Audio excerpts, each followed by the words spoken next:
friend. Spider-Man, I know you're in there. I don't want to hurt you.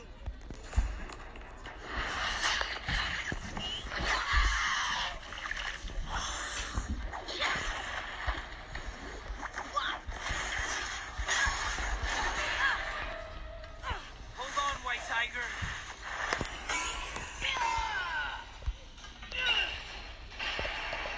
Let's talk. I know you're in there, Spider-Man. There is only battle.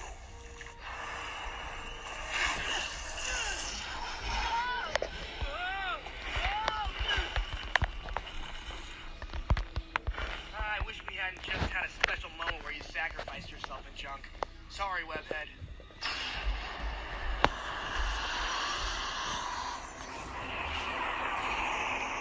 Do you see Peter? Can't get a clear shot. Whoa. It's stronger than Spider-Man.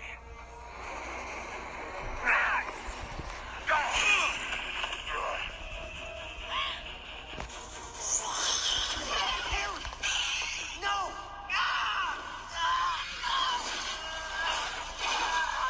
All right, Ugly. Leave my friends alone.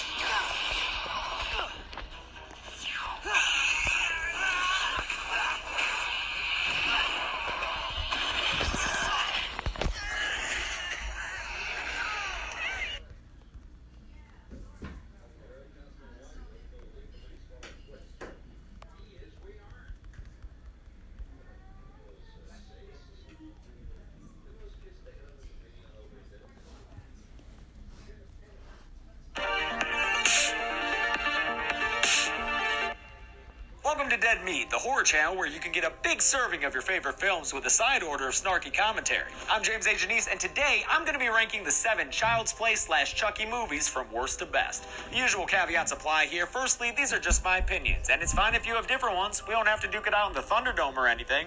Secondly, my criteria for judging these movies include how well it's made, like the writing, directing, acting, etc., how much it tries to be something, how much it succeeds in what it's trying to be, how fun or entertaining it is to watch, and of course, those sweet little Chucky kills. And as always, I'll try to say what I like about all the movies, even the ones I rank low. You've heard this all before. Let's get to the rankings. Number 7.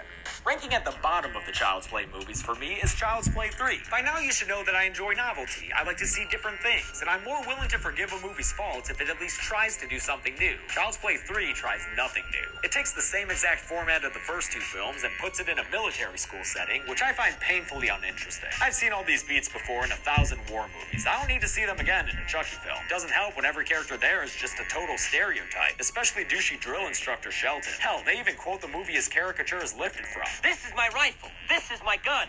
This is for shooting. And this is for fun. Yeah, real cool, bro. Sorry, but this 15-year-old looking jackass doesn't exactly convey the same threatening manner as R. Lee Ermey. This is also the movie where they really up the number of Chucky one-liners. Don't fuck with the Chuck. You know what they say. You just can't keep the good guy down. But I feel like a lot of them are forced and not funny. Tampering with the mail is a federal offense. Presto, you're dead. And while having Chucky accidentally scare someone to death is a funny idea that I thoroughly enjoyed, most of the other definitely don't stand out among the series. The movie's not all bad. The opening scene where Chucky kills the toy company executive after scaring him with a bunch of toys is pretty good. The barber Sergeant Botnick is an insane fucking character, but actor Andrew Robinson, friggin' Larry Cotton from Hellraiser, sells the hell out of the performance. He's having a great time. I like Perry Reeves as Andy's love interest De Silva, and the final act in the Carnival Haunted House ride is somewhat interesting, even though that thing's unreasonably huge for a pop-up carnival. Overall, this movie just doesn't bring anything new to the table, and it feels like it was completely phoned in, which isn't a surprise given that it went from concept to release in less than a year. Don't rush your production, folks.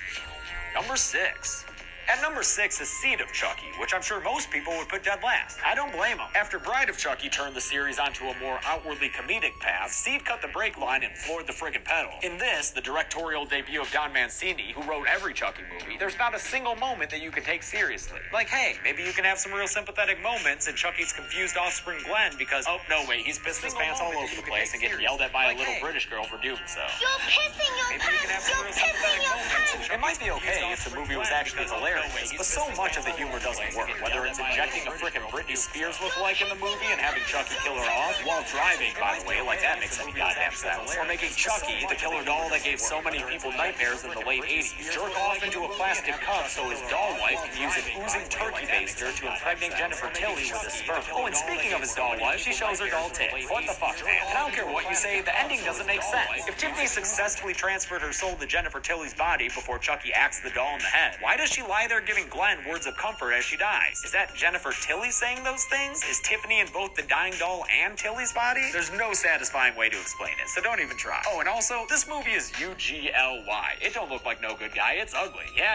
A lot of shots feature a fake Los Angeles exterior that was added during post-production to shots filmed in Romania, which makes everything look super fake and direct to DVD, which is unfortunate given that this was the last Chucky movie that did get a theatrical release. And it's a shame that the bad parts to this movie are so bad, because there are a decent number of good things to it. I actually do like Glenn, maybe because of Billy Boyd's sweet little innocent voice performance. And I like that this movie explores gender issues. That's a new and interesting thing to see in a horror movie, especially one made 14 years ago. Seeing Jennifer Tilly play a campy version of herself is great, and the scenes and meta jokes about how her voice and Tiffany's sound the same are pretty funny. But that voice! She sounds just like an angel. John Waters is fun to have around, and at least the movie goes hardcore with the gore, even if it's debatable whether or not it looks good. Overall, Seed is a movie wherein Don Mancini took a chance, and it didn't pay off. Thankfully, he didn't let it stop him, because the movies he made after this one were a lot better.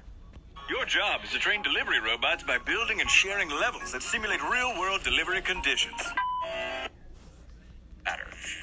Number 5. At number 5 is the Chucky film I watched the most as a kid, Bride of Chucky. This was Mancini's reaction to the late 90s meta-horror craze kicked off by Scream. Bride features both visual references to other popular horror franchises, Why does that look so familiar? as well as outright self-awareness of its own. It's a long story. In fact, if it was a movie, it would take 3 or 4 sequels just to do it justice. It can be a little much sometimes, but it's a refreshing change of pace after the first 3 films stuck so closely to the same story and tone. And I do think a lot of the humor works. Fucking doll. It's the first introduction of Jennifer Tilly to the series, playing Chucky's ex-girlfriend Tiffany Valentine, and she is everything the franchise needs. She gets to be a total sex pot and super funny, both things that Jennifer Tilly excels at, even though I would prefer more time with her as a human rather than just voicing the Tiffany doll. You even get a little splash of John Ritter in there, and I will never complain about having John Ritter on my screen. But holy shit, does the storyline featuring teenage lovers on the run, Jesse and Jade, sink this ship like an iceberg. Jesse and Jade are probably the most unlikable characters in the entire franchise, which is really saying something when you think of the spiteful family lurking around the mansion in Curse. But at least that movie knows we don't like those asshats. In Bride, we're supposed to be rooting for these dumbass teens who are constantly accusing each other of straight up murder, I think you're fucking crazy. and yet are still down to make up and get married. These two don't need counseling, they need restraining orders. The kills are all pretty solid. I don't have any complaints there, really. I could take or leave Chucky's redesign, which seems a bit like it's trying too hard to make him scary. And while I can appreciate the fact that this movie took a risk and had a doll sex scene, after watching it, I'm not sure I really needed that image seared into my brain forever. Overall, Bride is an uneven movie. On the one hand, a nice injection of life into a series that had grown stale, and on the other hand, a film featuring kids so stupid it should make anyone pause and rethink having children. Number 4. My number 4 Child's Play is Curse of Chucky, released 9 years after Seed, the biggest gap between any 2 movies of the series. I guess Mancini had to really air out the franchise after that stinkfest. I really like Curse of Chucky. It's a dark gothic movie with an awesome score that returns the series to what made it good in the first place. A possessed doll sneaking around, killing people, and not revealing himself until a little later, then letting all hell break loose when he does. I'm also 100% okay with Chucky's redesign. I think it's a nice change from his stitched up look. And hey, they even show that he still has those scars underneath some cover-up. This movie is our introduction to Nika Pierce, played by Brad Dourif's daughter. No, do not And put she's the any best addition to toothpaste the on series it. since Jennifer Don't Tilly, try a it. strong and capable Don't protagonist try who was it. never defined, You think only putting informed toothpaste by on the the fact that phone she's in a will fix wheelchair. it? Sure, No. the family members around her are despicable people who cheat and spy on one another for financial gain and custody battles, but that makes it all the more satisfying to watch them get killed. And speaking of kills, these are great. Curse is the goriest in the series up to this point, just letting itself get nasty with the blood and dismemberments. And holy crap, did Mancini's direction improve from Seed. Way to better yourself, dude. I also love that while it's a complete tonal shift from Seed and Bride, it still maintains the continuity of the series, acknowledging Charles Lee Ray's initiation incantation, the fact that Tiffany is still out there in Jennifer Tilly's body, and of course, bringing the OG Andy back with Alex Vincent in a post-credits scene that perfectly sets up the next movie. Complete with this. Andy! The only thing I really don't like about this movie is that the backstory it tells doesn't jive completely with what we already know. Flashbacks show Charles Lee Ray as a creepy kidnapper instead of just your run-of-the-mill serial killer. And apparently the police were raiding his house when he wound up in the chase scene that kicked off the first movie. That doesn't make sense, because in the original, he had Eddie Caputo waiting with a getaway car. So, like, what was he getting away from? Whatever. Everything else works for me, and overall, I think Curse single-handedly saved the franchise and gave me an all-new respect for the artistic growth of Don Mancini.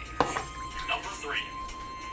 Coming in at number 3 is last year's Cult of Chucky, and I'm completely willing to admit that its high placement may be at least partially due to recency bias. But I found Cult to be a nice culmination of everything this franchise has been so far. It brought together every character and storyline that the movies have featured, minus Glenn, who had the misfortune of being in the one movie it looks like they're trying to forget, and it also perfectly combines the psychological horror of the first movie, since we don't know what the deal is with all the different Chucky dolls, the gore of Curse presented in an even more explicit way, and the humor that's been a growing presence throughout the franchise. Seriously, try telling me the 3 Chuckies aren't hilarious when they're hanging out. I'll call you a goddamn liar. I never felt so alive. Yeah, well, you've been alive for like 2 minutes. It's also aggressively confident in the aesthetic it wants to have, with blinding white walls everywhere in the hospital to make the viewer feel as clinically constrained as the characters. While some people said they wanted more Andy Barclay, I was happy that Nika in her captivity took up the lion's share of screen time, with Andy popping up every once in a while to set the stage for the film's finale. It is the finale that leaves a little to be desired, though. I understand wanting to set something up for the next movie, and I'm excited as all hell to see where this thing goes, but it does feel like a bit of cheating to have it end with so many cliffhangers and so little resolution. It felt more like the first part to one really banging movie instead of a completed film by itself. Still, between the multiple Chuckies running around, the goriest deaths in the entire series, and getting to watch Fiona Dorff stretch her acting chops as both Nika and a Nika possessed by Charles Lee Ray, I had an absolute blast watching this movie, and I think Don Mancini can call it his strongest directorial work yet. Overall, this was a hell of a good time at the movies, even if it didn't feel completely cooked through in the end. Number 2. In second place is the original Child's Play, and boy was that a hard decision for me to make. I freaking love both the first 2 films, and which one I prefer bounces back and forth in my mind. But for this list, I'm gonna give the original the silver. There's absolutely nothing wrong with this movie. I really like its slow burn mystery feel, with Chucky not coming out as truly alive to the other characters until halfway through the movie. And sure, only the first kill has even a smidge of ambiguity over whether the perpetrator was Chucky or Andy, but watching Karen and Mike Norris discover the truth for themselves is good stuff, even if we know what's going on the whole time. Mostly because Catherine Hicks and Chris Sarandon are so good. That scene where Karen finds the batteries missing from Chucky's back, so well done. And in the second half of the movie, when the Chuck's out of the bag, we're treated to astounding animatronics. What do you think? Watching this, it's still hard to believe how they made that bastard move and talk so realistically, especially back in 1988. That's probably what made this movie so notorious. It didn't cheat the audience by using only super close-up shots and cutting away anytime the doll was supposed to be moving. It showed you a doll moving around like it really was possessed, all without using anything computer-generated. And of course, we have the reigning champion of all professional cute kid competitions, 6-year-old Alex Vincent, who spends the movie stuttering out his lines. He told me never to tell about him or he'd kill me. And just being all kinds of adorable. He's the perfect mini protagonist for the audience to attach itself to and root for, especially in that last act when the kid is fighting for his life on his own. I do think the movie goes a bit overboard with all the times that Chucky appears to be dead but then comes back, but each one grows in how unsettling it is, ending with one hell of a creepy image as he's finally put down for good. I'm Chucky. Wanna Overall, the first Child's Play is a perfect